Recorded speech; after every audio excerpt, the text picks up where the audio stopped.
El día de hoy me acompaña el doctor Mario Laguna desde Ciudad de México. Él es médico audioprotesista, pero yo quiero que seas tú mismo quien nos cuente acerca de quién eres tú, qué haces y sobre todo, no sé si quieras contarnos cómo estás manejando hoy en día el estar en casa.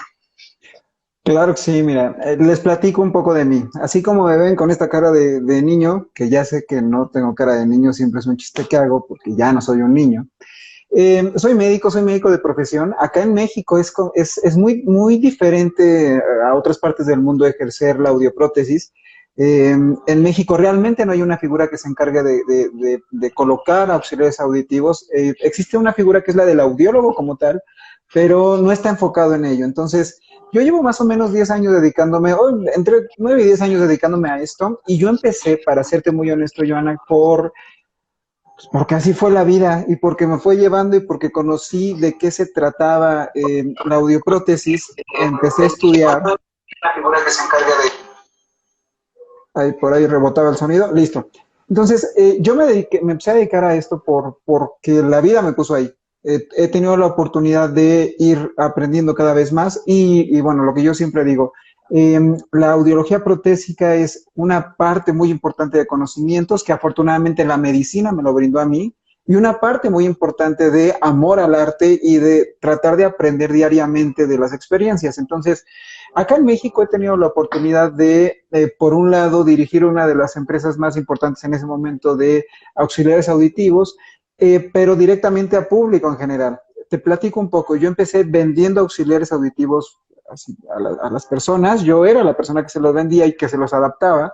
Y después fui avanzando hasta llegar a un puesto un poco más alto para gerenciar y después tuve la oportunidad de irme del otro lado, que es lo que hago actualmente. Actualmente me dedico a la distribución de auxiliares auditivos, es decir, yo estoy en la parte de atrás, tras bambalina, desde donde sucede toda la magia. Entonces, pues básicamente es eso, es como una pequeña biografía de lo que yo hago. Soy uno de los poquitos médicos que hay en México que estamos certificados para hacer esto y con mucho orgullo porto la camiseta de la audioprótesis. Qué bueno, Mario. Permíteme, voy a preguntar a las personas que nos están acompañando. Quiero que me indiquen, por favor, si nos están escuchando bien. Alguien que por favor me escriba por ahí, porque en algunos momentos te escuché algo entrecortado, entonces quiero asegurarme de que en este momento nos están escuchando bien para que no se vayan a perder la información que el día de hoy tú nos vas a brindar. A ver, alguien por favor que me haga el favor de indicarme. Bueno, me mandan manito que ok. Entonces me imagino que nos están escuchando bien. Vale. Bueno, Mario, entonces el día de hoy vamos a hablar con respecto al autocuidado que deben tener las personas con pérdida auditiva y digamos que lo vamos a enfocar sobre todo a las personas que además de tener la pérdida, pues usan las ayudas auditivas, ¿es verdad? Claro que sí. Vale, entonces quiero que nos cuentes un poquitico, entonces, ¿qué deben hacer las personas para cuidar, en este caso, sus aparatos auditivos? Mira, creo que acá hay un tema bien importante de corresponsabilidad. Yo les quiero platicar cómo es la realidad en mi país y espero que algo de lo que les diga les sirva para aplicarlos de donde sea que nos estén viendo. En México el tema de la audioprótesis es bien complejo. ¿Por qué? Porque todavía vivimos en un momento en donde la persona que le adapta los audífonos, pues se los entrega y le dice al paciente, estos son sus auxiliares, se los tiene que poner así, váyase y pruébelos. Pero ¿qué pasa con toda esta gente a los que se les dijo, váyase y pruébeselo, y después, ¡pum!, pandemia, no puedo salir de la casa, no puedo hacer nada, lo pruebo sí, pero ¿y luego qué hago?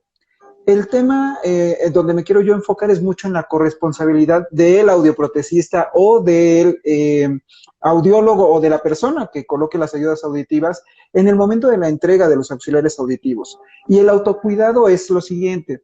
Creo que ahora más que nunca, con la incapacidad que tenemos de salir a la calle y por este asunto de que no podemos tener ni siquiera contacto entre nosotros, el paciente se está haciendo cada vez más consciente de que una de dos, o no le dieron la información completa en el momento de la entrega de los auxiliares auditivos, que ojo, es algo que pasa mucho, o en su defecto no puso la atención debida o no lo consideró necesariamente importante en el momento de la entrega de los auxiliares. Entonces, yo siempre cuento historias cuando platico de cosas así y una de las historias que más se repite en México es cuando el paciente llega y te dice, es que tu aparato no sirve y de verdad, te lo avienta y se hace todo un show. Y cuando tú analizas la situación, pues simplemente el auxiliar no tiene pila, por ejemplo. Entonces, quiere decir que hay puntos débiles en donde no estamos aterrizando la información con nuestros pacientes. Y saben que lo peor es que en este momento, aunque querramos hacerlo, ya no podemos salir. Entonces, es este momento en donde estamos tratando de ocupar las nuevas tecnologías justamente para eso. Pero ahora viene el otro lado, que nos estamos enfrentando con pacientes que tienen 70, 80 años y que tratar de agarrar un celular para ver un tutorial en YouTube es muy complicado.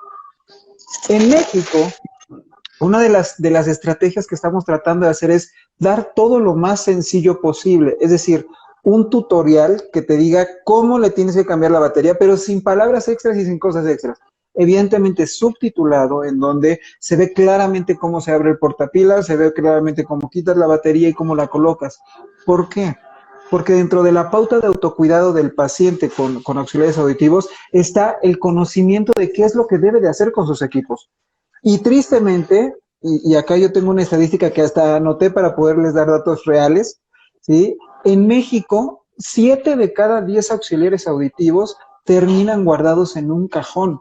Y eso es gravísimo, es muy, muy grave.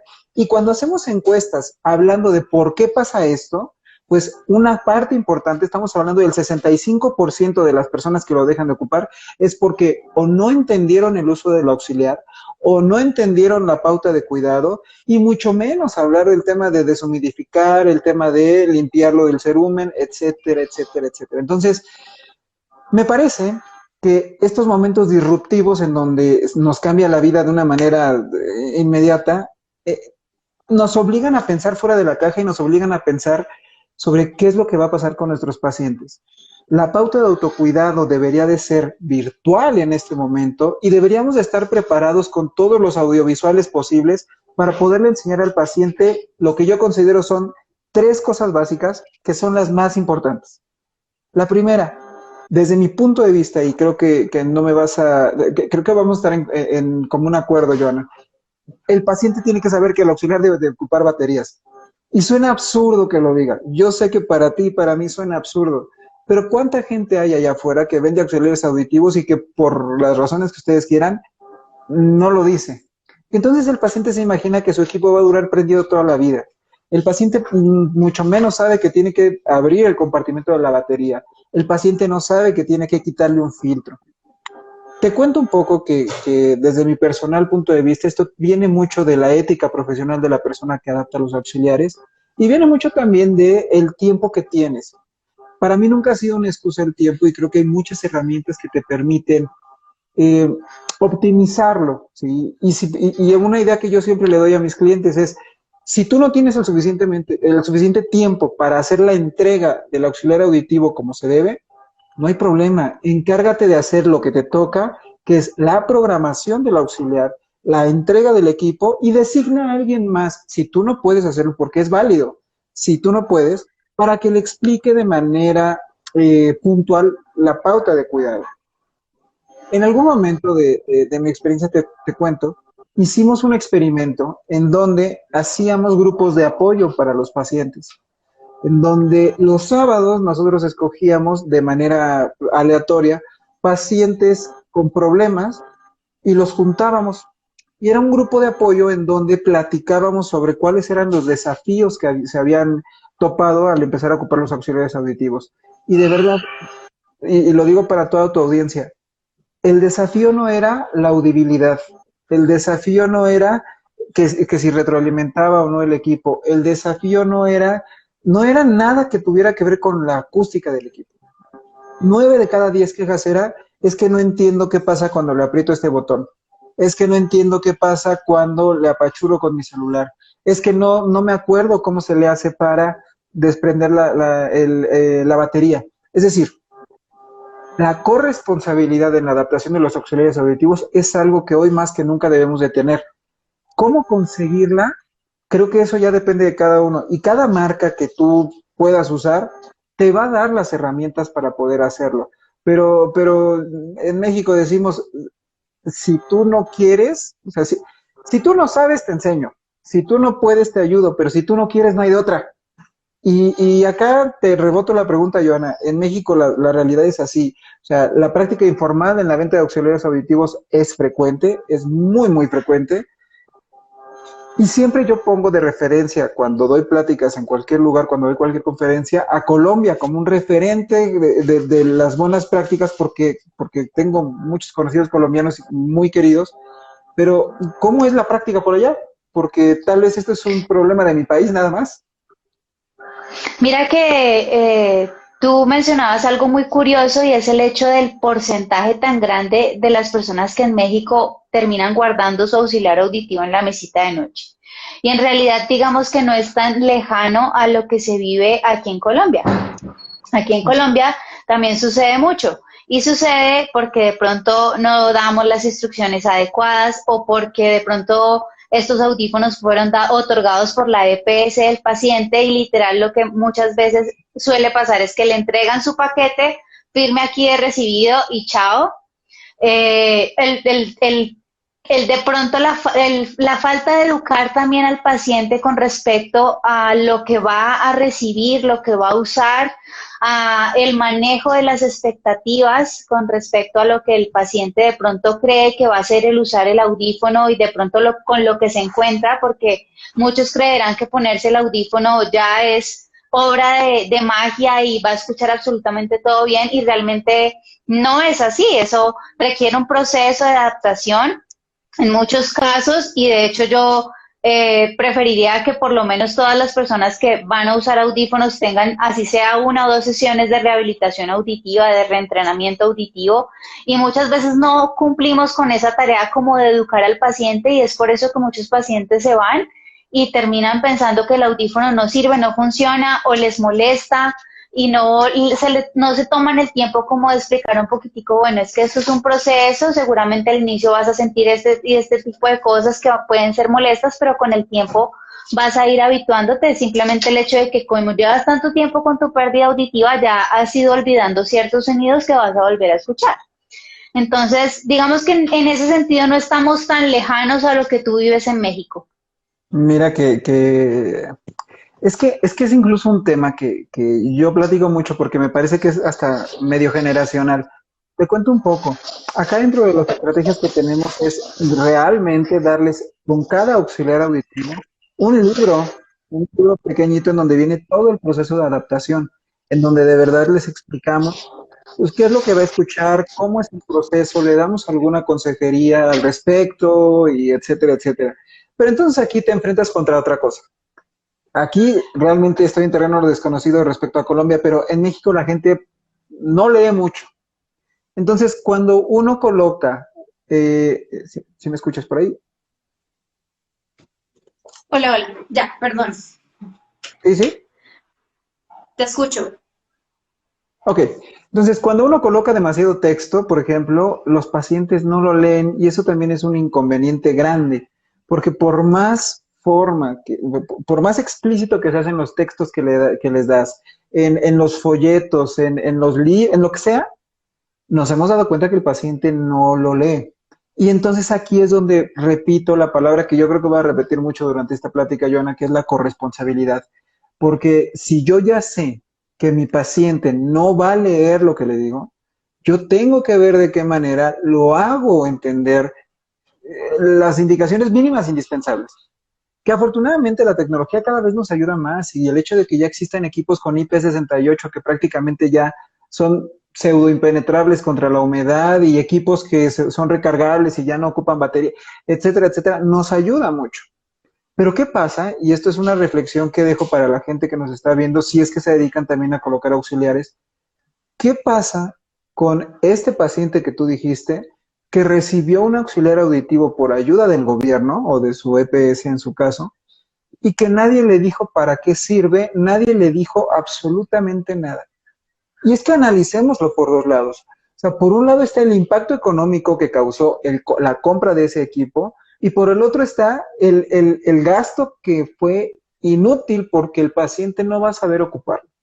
Entonces, una de las cosas con las que más batallamos, hablando del autocuidado, es que el paciente cuando recibe su auxiliar auditivo, si no está bien entrenado, si no está bien educado en lo que va a pasar, deja todo de lado y entonces, sí, qué bonito, ya escuché bien un tiempo, pero pues ya se apagó y ni siquiera hace el esfuerzo de saber qué va a pasar después. Y creo, e insisto, que todo tiene que ver con el apoyo y con el equipo que el audioprotesista o el audiólogo hace con el paciente.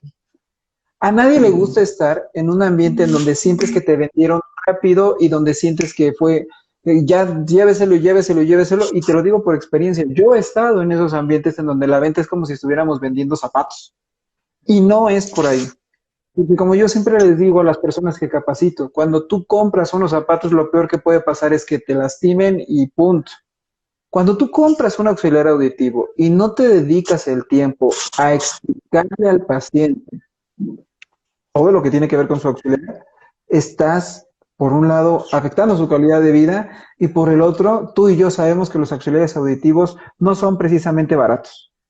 Entonces, la inversión que se hace es muy grande como para no dar una experiencia de compra completa. Entonces, platicando y regresando al punto, es muy importante que tú, si me estás viendo y adaptas auxiliares auditivos, te comprometas realmente con dar la información completa. Y si tú, el que me estás viendo, no adaptas auxiliares auditivos, tienes todo el derecho de exigir la información completa. Una persona que te adapta auxiliares auditivos te debe de hablar de cómo cuidar el equipo. Es que uno de los ejemplos que yo siempre pongo es como cuando compras un teléfono celular. Cuando compras un teléfono celular tienes toda la información y el vendedor se desvive para explicarte las funcionalidades y las características y cómo este te va a cambiar la vida. ¿Por qué no hacer una cosa similar con los auxiliares? Desde el punto de vista de la corresponsabilidad, creo que la adaptación o el ciclo de adaptación se cerraba muy bonito antes, porque, bueno, si tú eras muy bueno adaptando y dando los cuidados necesarios al paciente y explicándole, el paciente iba a regresar a sus ajustes y luego iba a regresar y tú le ayudabas y iba a llegar un momento donde tenías un paciente satisfecho. Pero ¿qué resulta? Que ahora ya no podemos salir. Entonces, hoy más que nunca se requiere que la persona que adapta auxiliares auditivos primero tenga él los conocimientos, porque te voy a decir una cosa y creo que es una verdad de la industria, porque lo he platicado en muchos foros, y siempre las caras cuando yo digo esto es, así le hacen.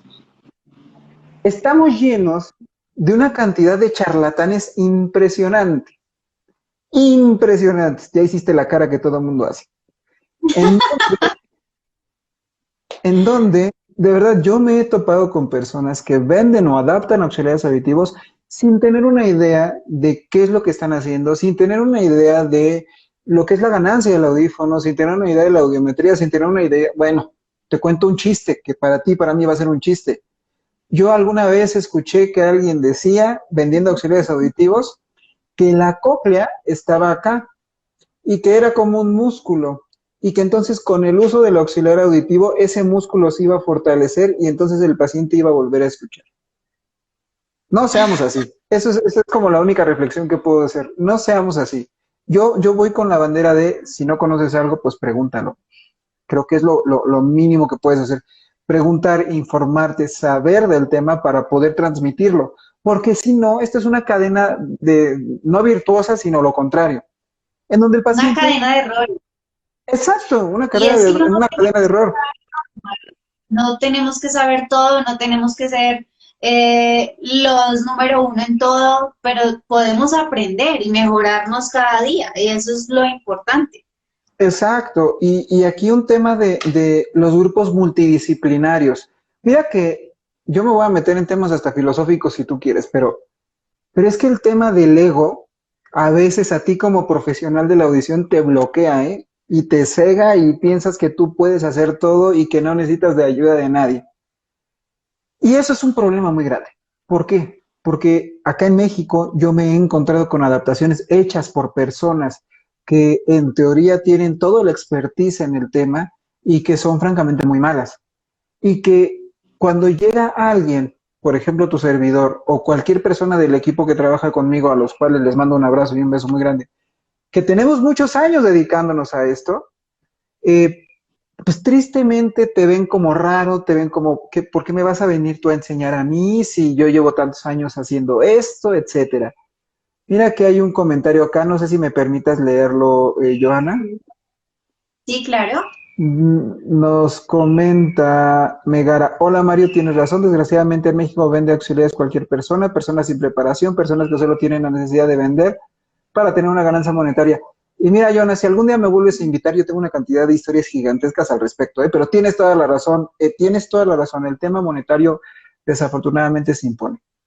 Pero bueno, para no salirme del tema y a lo que viene a hablar hoy. El tema de la corresponsabilidad es, por una parte, tú tienes a un profesionista que sabe lo que está haciendo y que te va a dar a ti, paciente, la información que necesitas saber. La información sobre el cuidado de los auxiliares, la información sobre cómo ponerlo, cómo quitarlo, las baterías, etcétera, etcétera, etcétera. Pero sí creo, y más en esta época de COVID, en donde ya no podemos salir y donde estamos pues, cada quien en su casa, que ya viene una carga muy importante de corresponsabilidad también de parte del paciente, en donde esto, y creo que es algo que yo repito mucho y le debemos dejar claro a los pacientes cuando los adaptamos, esto no es como ir al dentista, en donde el dentista hace todo el trabajo y lo único que tú tienes que hacer es regresar a tus citas de control. Esto no es como cuando te compras unos lentes, que te compras unos lentes, te adaptas poco a poco y ya. Esto implica trabajo de las dos partes. Entonces, la corresponsabilidad por parte del paciente o de su familiar, porque siempre hay gente que me dice, es que por ahí, ¿qué tal si mi paciente es muy, muy viejito? A ver, espera, todos estamos en el entendido de que nuestros pacientes son adultos mayores, es el grueso de nuestra población. Entonces, la corresponsabilidad por parte del paciente viene en tratar de informarse, tratar de aprender, y seguramente tú lo sabes, Joana, hay estadísticas que nos hablan en donde, de que si este binomio paciente audioprotesista se da bien, y en este binomio hay información todo el tiempo rebotando por todos lados, la tasa de éxito de la adaptación es grandísima. Y eso es lo que buscaríamos, que nos traten exactamente igual que como cuando tratas a tu médico. Te voy a platicar algo. Yo soy médico y pese que ahora me dedico mucho más a la adaptación de auxiliares y a todo lo que tiene que ver con el negocio de los auxiliares auditivos, de vez en vez doy consulta. Y me llama mucho la atención cómo la gente te separa en dos bloques. Cuando eres el doctor Mario Laguna, con el que acudió para que le cures, no sé, una gastroenteritis, el paciente, cada que ve, o sea, va contigo, tú lo atiendes y demás. Cuando se va a su casa, no puede sentir que le patea un poquito el abdomen, porque en ese momento te están hablando por teléfono y te están preguntando si es normal o si no es normal. El paciente no puede sentir un ligero calambre alrededor del ombligo porque te hablan porque piensan que se van a morir. Pero cuando tú cambias y ya no eres el doctor Mario Laguna que cura gastroenteritis, eres el doctor Mario Laguna que adapta auxiliares auditivos, el paciente, por lo menos el mexicano, espera semanas para comunicarse contigo y decirte que hay algún problema. Y yo siempre les digo a las personas con las que platico, cuando un paciente no regresa, una de dos, o todo salió muy bien o todo salió muy mal. Y en el caso de los mexicanos, pues así somos, o sea, dejamos todo hasta el final y es muy triste. Y lo que es más triste todavía es que si nosotros como profesionales de la audición conocemos a nuestro público, conocemos a la gente, sabemos cómo somos, ¿por qué no adelantarse? ¿Por qué no establecer una vía de comunicación tan sencilla como el WhatsApp y decirle, ¿sabe qué? Cada que usted tenga algún problema, mire, escríbame y vemos qué pasa. Porque debo de decirte algo, Joana, por lo menos acá, los del gremio de la audioprótesis somos de los pocos que no estamos todo el tiempo con mensajes de WhatsApp como los neumólogos, como los cardiólogos, como todos los demás. A nosotros rara vez nos preguntan en una fiesta familiar, oye, es que no escucho, porque también está el estigma de que demostrar que no escuchas es malo, ¿no? Pero bueno, el tema de la corresponsabilidad se vuelve muy importante y yo creo que hoy, más que nunca, el paciente tiene muchas cosas a su favor. Tenemos videos tutoriales por todos lados que son muy sencillos. tenemos información por todos lados que es muy sencilla, tenemos herramientas como WhatsApp Business que dicho sea de paso, yo desde hace algunos meses hemos tratado de darle mucho auge con los clientes mexicanos para que aprendan a ocuparlo y para que aprendan a comunicarse con sus audiencias. Es decir, sí, desde mi personal punto de vista, al día de hoy, el paciente no tenía idea de lo que era el autocuidado. Y ahora que no puede salir, se está empezando a ser más consciente de eso. Porque está diciendo, es que ¿por qué no puse atención en el momento de que me lo explicaron? Sí, es que se lo explicaron. Y si no se lo explicaron, está diciendo, es que ¿por qué no me lo explicaron si era obvio que me lo tenía que explicar? ¿Sí? Entonces, para mí el autocuidado consiste en eso, consiste, hablando específicamente de los pacientes que tienen pérdida auditiva y tienen auxiliares, que es un esfuerzo conjunto entre el audioprotesista y el paciente para llenarlo de información y entender algo, ¿sí? Que estamos trabajando con adultos y un error importante es infantilizarlo, porque eso también es muy común, ¿eh? Tratar de enseñarle como si fuera un niño pequeño y decirle, a ver, Juanito, así es. Tenemos que explicarle en el lenguaje que él tiene, porque también imagínate tú que me estás viendo, y voy a tocar madera, así decimos los mexicanos, no sé si ya se diga igual, pero para que no pase, que pierdes una pierna y que tienes el tema de que perdiste una pierna y tienes que aprender a caminar con una prótesis. Y que no nada más estás con el problema de la pierna y con la depresión que te generó perder la pierna, sino que además estás con un terapeuta que te dice, a ver, Juanito, vamos a mover las piernas, aunque tengas 65 años. Entonces, el trabajar con las emociones de los pacientes es bien complejo, pero sí me parece que existen ya herramientas que nos permiten ayudar al paciente con su autocuidado. Y creo que la clave está en hacerle entender al paciente que el éxito de la adaptación depende de los dos.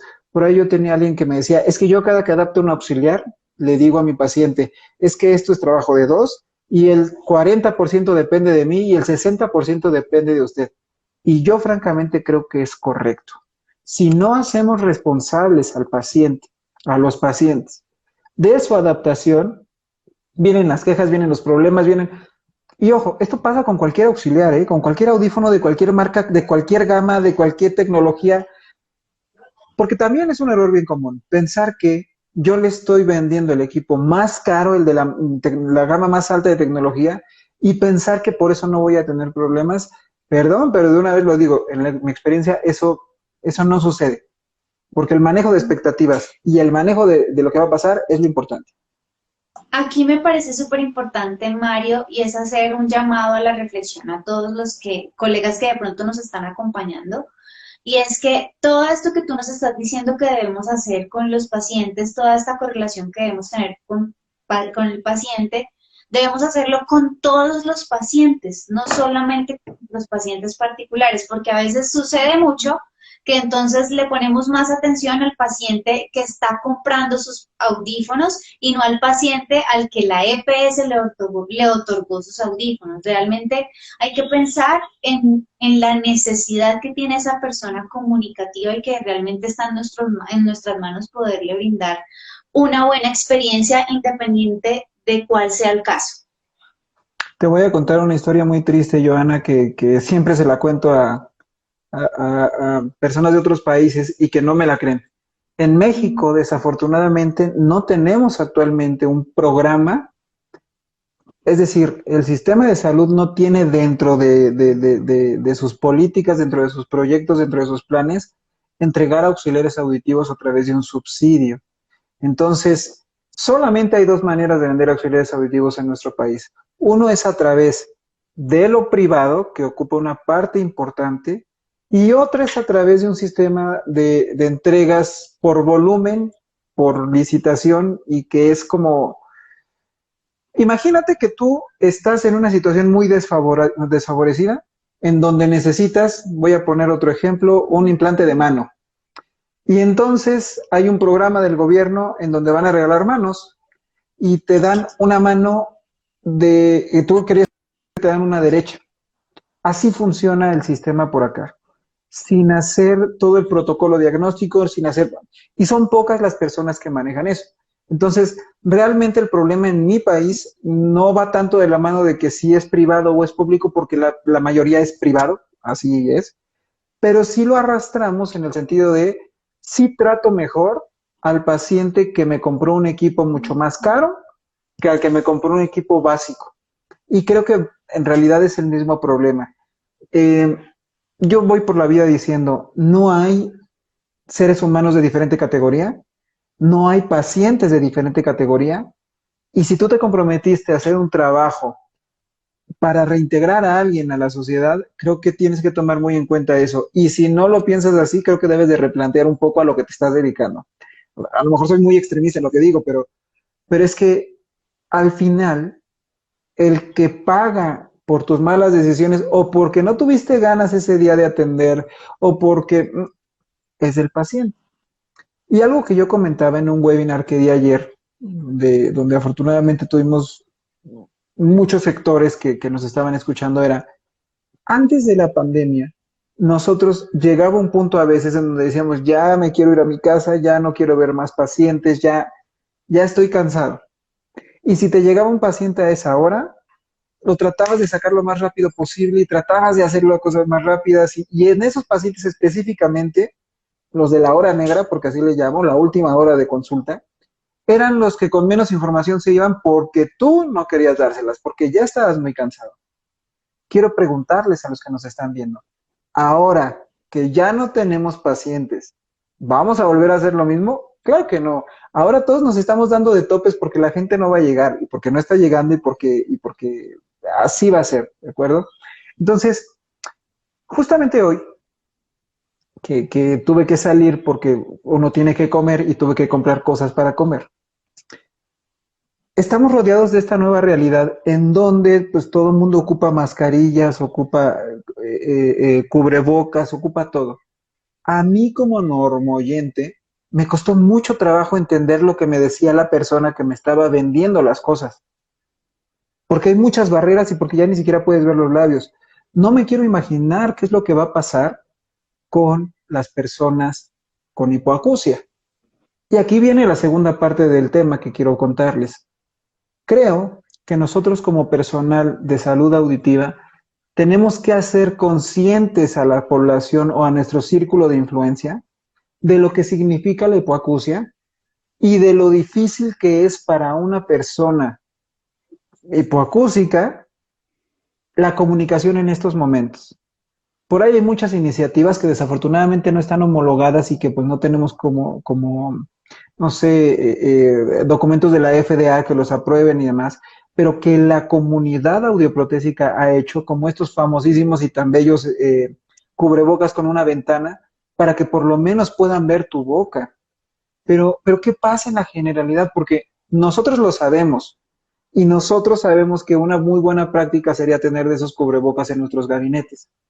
Pero la señora que te vende el pollo, la señora que te vende la carne, la señora que te vende lo que te venda, está siguiendo instrucciones del gobierno y está con una máscara y está con el cubrebocas y además hay una división para que no haya contagio. Es decir, estamos reduciendo todavía las posibilidades de que las personas con hipoacusia se comuniquen y eso es gravísimo. Yo como un consejo que daba en una plática que me pidieron hace un poco tiempo para hablar justo de esto, me parece que vamos a tener que retroceder un poquito en el tiempo y pedirle a nuestros pacientes que se identifiquen con las personas y que tengan algún distintivo que nos permita saber que no escuchan, porque solamente así la persona que te está atendiendo va a saber qué hacer, alzar la voz o levantarse un poco el cubrebocas o saber qué hacer, porque en este mundo realmente creo que si de por sí era complicado para las personas con sordera, ahora está más. Y no es su culpa y no es culpa de nadie, es simplemente por las características de la infección. Entonces, me parece que la segunda parte del autocuidado está en entender que si yo, paciente con hipoacusia, voy a salir a la calle y voy a estar en algún ambiente o tengo que ir a comprar víveres o lo que sea, debo de estar preparado para estos momentos en donde no voy a escuchar. Alguien por acá nos dice, es una triste realidad, pero son muy pocas personas se dan cuenta de las personas con hipoacusia y peor aún con las personas sordas. Pues sí, pues sí. Se lo repito, yo el día de hoy que fui a comprar lo que iba a comer, me tuve que acercar y repetir pedir que me repitieran 3 veces lo que decían. Y cuidado, porque tenemos que hacer conscientes de esto a las personas, porque si no, van a creer que el problema está en los auxiliares, cuando en realidad no, es un problema que es inherente a las nuevas medidas de protección que tenemos. Entonces, por un lado está, yo paciente, me quiero cuidar, entonces tengo que ponerme a estudiar para saber cómo le hago para cuidar mi auxiliar auditivo, que es algo que muy pocos pacientes hacen. Pero para detonar este cambio, tú audioprotesista tendrías que decirle al paciente que existe la información. Y hay muchas alternativas. Yo siempre decía, poder hacer, ay, por ahí se me está metiendo un ruido raro. Hola, hola, ¿me escuchas? Escucho, pero como que está retroalimentando algo. Ahí está. Creo que ya. Ya. Entonces, tenemos muchas herramientas. Yo insisto, y de verdad se los digo, no menospreciemos el poder de las redes sociales porque nos están permitiendo estar haciendo esto en este momento. Y acá, una de las cosas que estamos recomendando mucho es, ok, prepara, como tú quieras, en un Word, si eres mucho mejor en PowerPoint o si eres muy pro en Photoshop, donde quieras, una imagen y con esa imagen comunícate a través de WhatsApp con tus pacientes. Hazle saber que estás ahí y hazle saber que esto está cambiando. Porque algo que contábamos es, creo que todavía no nos estamos dando cuenta o apenas nos estamos dando cuenta de que nuestra vida ya cambió y que estamos en este momento donde está cambiando. Entonces, tú eres un influencer para tus pacientes y tú tienes la responsabilidad de decirle, ¿sabe qué, don Juan? ¿Sabe qué, don Pedro? No lo voy a poder ver porque lo estoy cuidando, pero mire, aquí está el teléfono, está WhatsApp, hice esta imagen para usted para que la pueda ver y por si tiene cualquier duda, véalo por acá. ¿Sí? Y por otro lado está el tema del paciente que no ocupa auxiliares. Creo que tenemos que hacer conciencia con la población en general de que no somos los únicos, que hay mucha gente que no puede escuchar y que no es mala idea. Yo sé que suena como feo, pero creo que no es mala idea traer un distintivo que diga, no escucho, quítate tu cubrebocas un poquito, háblame más fuerte o alguna situación así. Ya Mario, y es que, y esto que tú nos estás diciendo, además de ayudarnos a mejorar digamos que la comunicación con nuestros pacientes, indiscutiblemente nos ayuda también a hacer algo que el otro día hablábamos en un evento en el que estuvimos los dos, y es a generar enganche con el paciente, a generar un vínculo emocional y a que ese paciente se sienta realmente importante para nosotros. Imagínate qué bonito sería. Mira, yo no tengo hijos, pero siempre pongo el mismo ejemplo. Cuando tú tienes un hijo y se enferma y lo llevas al pediatra, y el pediatra no nada más es empático contigo, sino también empático con el niño, y además juega con él, y hace que no llore cuando le ponen las vacunas, y etcétera, etcétera, tú te enamoras de ese pediatra. Y entonces va a ser el pediatra para toda la vida de tu hijo. ¿Sí? Qué bonito sería que en nuestra industria, en nuestra rama, tuviéramos estos pequeños actos de amabilidad, ¿sí? En donde pudiéramos demostrarle al paciente que realmente estamos interesados en él, porque eso nos va a enganchar. Y ojo, porque aquí la parte filosófica y bonita del asunto es, no nada más nos va a enganchar desde el punto de vista de que sí, va a ir contigo a cambiar el audífono cuando ya sea momento, o se va a enganchar contigo para comprar baterías. O sea, no es nada más el tema de que vas a recibir un beneficio económico, es el enganche humano, ¿me explico? Que es lo que nos está haciendo falta ahorita y del que todos estamos ansiosos de recibir. Sería increíble que nos hiciéramos el propósito como comunidad de la semana de los mensajes y que una semana todos le mandemos mensajes a nuestros pacientes para saber cómo están, para darle para ánimo, porque no sabemos si está trabajando, si no está trabajando, qué fue lo que pasó con la pandemia, si falleció alguien cercano a él y demás. Hoy es el momento para estar cerca de ellos, porque sí, puede ser que gente que me ve en este momento no sean médicos, pero saben que en la mente de nuestros pacientes sí son médicos. Y en la mente de nuestros pacientes, ustedes como yo y como todos los que nos dedicamos a esto, pertenecemos al área de la salud porque esa es la realidad. Entonces, ya por último te quería contar, Joana, que además ahora la tenemos un poco más fácil por todas las herramientas de teleasistencia que existen. Es que ya no hay excusas y eso me parece a mí que es como el mensaje más contundente. Hoy por hoy, ya prácticamente todas las casas comerciales de auxiliares auditivos tienen una herramienta para el manejo de problemas a distancia. Pero ¿qué pasa? Que la gente sigue desconfiando de ella. Y te voy a decir una cosa, por lo menos en nuestro país, la gente desconfía de eso, porque le siguen teniendo miedo al uso del celular. ¿Qué pasa? Que en últimas, el audioprotesista o el audiólogo o la persona que adapta auxiliares auditivos se debe de transformar en un coach hasta de la tecnología. Y alguien nos dice que hay un ruido fatal. Yo escucho un poquito que es como una estática, pero no sé si soy yo. Voy a hacer una prueba. Yo te escucho normal, pero espérate. ¿Ahí cómo me escuchas? Ahí ya se fue el ruido. ¿Ya no hay ruido? No, Listo. listo. Entonces, te decía, este tema de la asistencia a distancia nos está obligando a transformarnos en coaches tecnológicos de nuestros pacientes. Y mira que estamos haciendo todos los esfuerzos posibles y a veces algunos esfuerzos se ven hasta medio infantiles, pero, mira, yo escucho como claxon. Sí, alguien me decía que, pero ya no. Exacto, yo también escuchaba como un claxon de un auto, pero ya se quitó. Entonces, insisto, ya por tercera vez, esta situación te está haciendo entender, y lo digo yo de manera personal, que la tecnología es lo que nos va a salvar como industria, primeramente, porque yo, desafortunadamente, no tengo ya abuelitos, pero si tuviera una abuelita, creo que lo pensaría 3 veces antes de llevarla a un centro auditivo, ¿sí? ¿Por qué? Porque hay mucho riesgo y porque esa es la percepción realmente que tenemos allá afuera.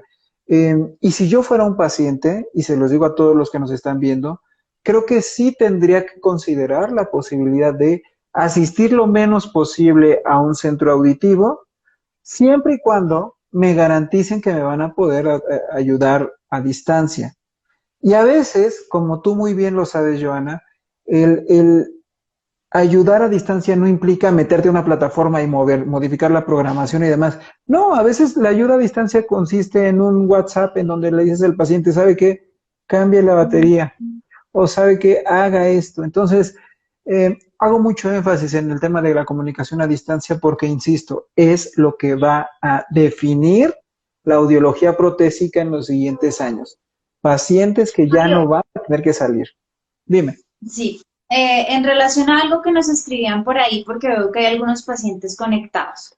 Hablemosle un poquitico a los pacientes de ese autocuidado que deben tener en casa y que de pronto desconocen o que incluso muchos se los dijeron pero de pronto se les olvidó. ¿Qué cosas deben hacer en casa para cuidar los audífonos? Claro que sí. Mira, punto número uno a ti, paciente que me estás viendo. Primero te deseo de verdad que esta situación la esté sobrellevando lo mejor posible. Sé que debe ser muy complicado tratar de salir de esto sin el apoyo de tu audiólogo o de tu audioprotesista. Pero hay tips esenciales que debes de conocer. El primero y el más importante. El enemigo número uno de tu auxiliar auditivo es la falta de cuidado.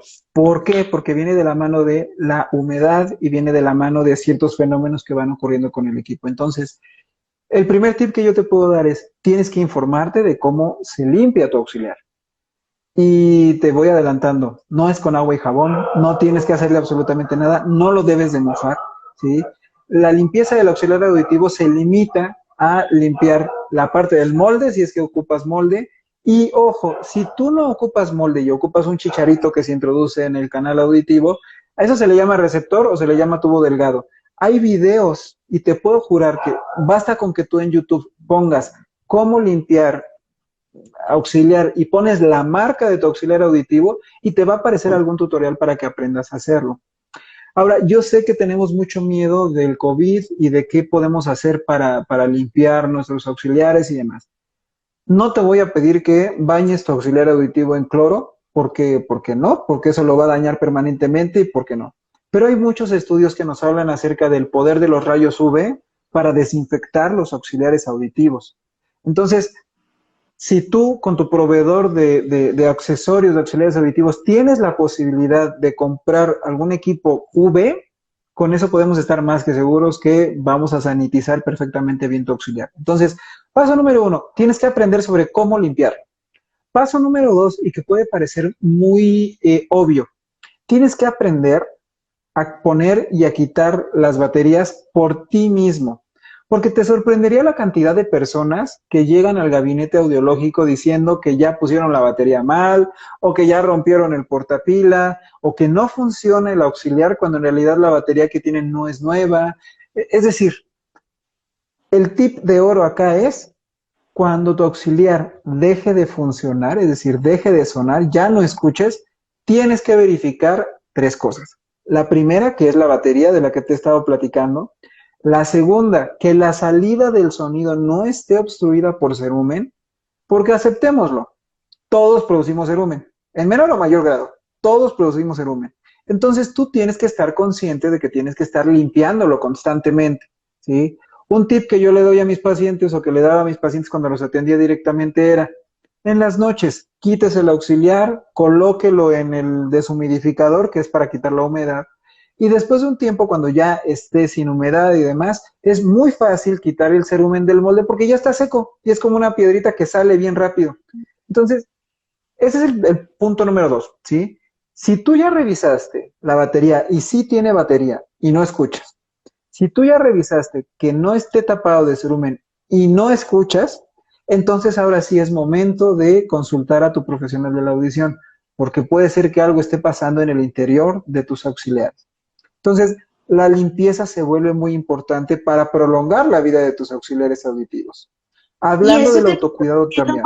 es Dime. súper importante porque eso hace que, digamos, en cierta medida los pacientes tengan que ir menos al consultorio a dejar sus audífonos, que es lo que de pronto pasaba mucho antes y era que por cualquier cosa el paciente llegaba y al final era algo que hubiera podido solucionar perfectamente en casa. Y es que yo te puedo decir, Joana, y seguramente tú con toda tu experiencia lo sabes, no sé, estoy inventando un número, pero ¿qué te gusta? 7 de cada 10 problemas se podrían resolver en casa. O sea, realmente cuando hay un problema de verdad, es porque ya está dañado el audífono, ya está dañado el auxiliar, y entonces eso se descarta muy fácil en casa. Otra cosa que debes de hacer como paciente es preocuparte, insisto, por el tema de la humedad. Acá en México, por ejemplo, depende de la zona del país, pero tenemos todos los climas y hay climas muy extremos a veces. Y ahorita con el cambio climático, pues bueno, peor. Pero en la Ciudad de México, por ejemplo, tenemos un clima muy templado, que no es ni muy caliente ni muy frío, pero sí hay una época donde llueve mucho y no se vuelve húmedo el ambiente como tal, pero si tú te vas a algún otro estado, como por ejemplo Chiapas, que está en el sur, ¿sí? Se vuelve sumamente húmedo. Y entonces la pauta de cuidado cambia. No debería, pero cambia. ¿Por qué? Porque el deshumidificador es este producto que nos ayuda a quitar la humedad de los equipos y que francamente es indispensable. En algún momento, Joana, yo platicando con personas que hacen altruismo acá en México con auxiliares auditivos, nos decían, es que nosotros para garantizar que el paciente sí ocupe el deshumidificador, sí, se lo damos de regalo. Y para no invertir tanto, lo que hacemos es comprar deshumidificadores de estos industriales grandes, no sé si los conozcas, que son unas bolitas de naftalina para quitar la humedad del ambiente. Y ellos en unos frascos que compraban y que eran súper baratos, les colocaban su naftalina, les colocaban una barrerita y ahí estaba su deshumidificador. Es decir, tu paciente que me estás viendo, tú que me estás viendo, tienes que entender que la humedad es el enemigo número 1 de tu auxiliar y de cualquier equipo electrónico, es una realidad. Pero si en este momento no sabes qué hacer o no encuentras un gabinete abierto para que te vendan algo para quitar la humedad de tu auxiliar, estos tips o este tipo de cosas funcionan. Es más, yo he tenido pacientes que hasta con arroz le quitan humedad a sus auxiliares auditivos. Ojo, nunca sumerjas el auxiliar en arroz. Y el arroz, perdóname que sea tan obvio en mis explicaciones, pero el arroz seco, por favor. Entonces, tú agarras un frasco, pones arroz, pones algodón y encima pones tu auxiliar auditivo y eso te lo va a deshumidificar. Son medidas de urgencia para este momento cuando no sabemos qué hacer y no tenemos a dónde ir, ¿sí? Y por último, tenemos que entender que no todo lo que chilla, todo lo que hace ruido, es que el auxiliar está funcionando mal, porque eso también es algo que pasa frecuentemente. Y aquí lo que yo te voy a recomendar es buscar tutoriales, buscar videos de cómo colocar el audífono. Debes de saber que una parte importante de que el audífono chille y tenga mucho ruido y demás es porque tal vez no te lo colocaste bien. Y ojo, es perfectamente normal que tal vez no sepas colocártelo bien. Y más si no te enseñaron a hacerlo, si no lo practicaste. Entonces, vuelvo a darte el mismo consejo. Te vas a meter a YouTube. Si tú no sabes ocupar YouTube, le vas a decir a alguien que ocupe YouTube, que coloque en el buscador cómo poner audífono y pones la marca que viene en tu audífono. Y te aseguro, porque ya revisé, que todas las marcas tienen un video donde te van a enseñar paso a paso cómo ponértelo y cómo quitártelo. Es decir, creo yo, Ana, que en este momento no hay excusas para ser responsables de nosotros mismos. Y creo que lo mismo que se le debe de exigir a una persona, por ejemplo, con diabetes o con hipertensión, también se le debe de exigir a una persona con hipoacusia que acaba de recibir sus auxiliares auditivos. El cuidarte, el buscar información y el rodearte de personas que te puedan apoyar. Mario, tú estabas hablando de algo muy importante y es de que las quejas que a veces tienen los pacientes con respecto al ruido en sus audífonos, y una de las cosas que tú decías era el ponérselas mal, pero también hay que identificar la zona en donde se le está generando el ruido, porque me pasa en muchas ocasiones, por ejemplo, en las personas que viven en clima caliente y que de pronto tienen aire acondicionado, que el ruidito que genera el aire acondicionado y dicen que es del audífono. Y Exacto. entonces no lo detectan y culpan al audífono cuando en realidad es algo que está en el ambiente. Lo mismo pasa con la nevera. Entonces, siempre que una persona sienta este tipo de molestia, es necesario identificar si es en todos los ambientes o qué ambiente específico es, qué cosas hay de pronto ahí que sean las que puedan estar generando ese tipo de sensaciones. Te voy a contar algo que a lo mejor es un consejo muy infantil, si tú quieres, pero yo soy de esas personas que todo el tiempo estoy googleando cosas, todo el tiempo. Y si estoy viendo la televisión y dicen algo que yo no sé qué es, lo googleo y lo busco y ya. Creo que es una muy buena práctica para ti, paciente, para ti que estás empezando sobre todo con los auxiliares, detectar algún ruido y googlear, o sea, de verdad, causas por las cuales se pueden escuchar ruidos raros si con audífonos auditivos. No importa cómo lo pongas. Google está diseñado para darte la respuesta más cercana a lo que quisiste preguntar. Y te vas a sorprender de la cantidad de respuestas que hay. Y te vas a sorprender de la cantidad de grupos de apoyo en línea que existen para pacientes con auxiliares auditivos. Acá nos preguntan, perdón, es que me distrajo un poquito, pero dicen, ay, ya perdí la pregunta. ¿No puede contestar con los audífonos porque no se escucha bien? Bueno, eso depende. Voy a dejar ahorita que tú digas, pero quiero aquí hacer un paréntesis, y es que a veces también se nos olvida explicarle al paciente cómo contestar el teléfono con los audífonos. Eso iba a decir. Ujú. Y es que miren, voy a hacer como un ejemplo y que se presta por el audífono que traigo puesto aquí. Imagínate tu paciente lo siguiente. Si yo trato de ponerme el teléfono así, evidentemente no voy a escuchar nada. ¿Por qué? Porque ya está invadido mi canal auditivo con algo. Por eso es importante que conozcas las partes de tus audífonos, porque en la mayoría de las marcas, si me atrevo a decir que en todas, los micrófonos de los auxiliares auditivos están en esta parte, están arriba. Entonces, Una queja bien frecuente es que no escucho el teléfono y cuando tú le preguntas al paciente cómo se pone el teléfono, hacen esto. Les cuento, el teléfono va arribita. Y entonces hay tecnologías de diferentes marcas que incluso si tú tienes tus dos auxiliares auditivos y colocas bien la bocina de tu teléfono contra el micrófono del auxiliar, cruza la llamada de manera automática y escuchas de los dos lados. Respondiendo directamente a la pregunta que nos hicieron, sí, sí se puede contestar el teléfono. Acá el tema es cómo lo colocas, ¿de acuerdo? Y también es el tema de que en ocasiones, aunque lo coloques bien, si tu problema auditivo y la discriminación de las palabras que tienes es muy poquito, es muy bajito, imagínate que de 10 palabras que te dicen, tú con tus audífonos entiendes 4, ¿sí? Aunque te coloques bien el auxiliar auditivo, aunque te coloques bien el teléfono, no vas a entender mucho de lo que te digan. Aquí es un tema importante de que tu profesional de la salud te explique la gravedad de tu problema, si es que es grave, o la dimensión de tu problema, para que tú también puedas entender hasta dónde te van a dar funcionalidad los auxiliares auditivos. Listo. ¿Listo? Bueno, Mario, una pregunta. Dime. Porque evidentemente por las recomendaciones que los pacientes deben limpiar siempre sus audífonos después de usarlos, hacer todas estas recomendaciones que nos acabas de dar, utilizar el antihumedad, pero resulta que como todo nos está cambiando con esto del virus y demás, ¿tú das alguna recomendación adicional? ¿Recomiendas que se limpie varias veces en el día o qué?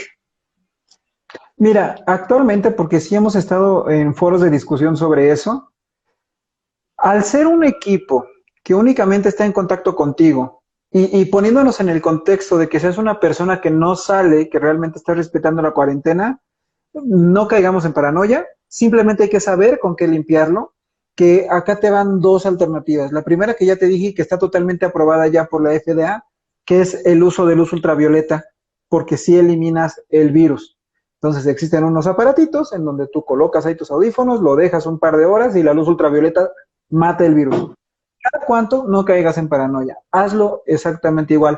A menos, y esto sí es una recomendación que te puedo hacer, que salgas a la calle y así como sales a la calle, regresas y te lavas las manos muchas veces para evitar cualquier riesgo, te quites tus audífonos, lo dejas en el equipo este que de rayos UV y listo.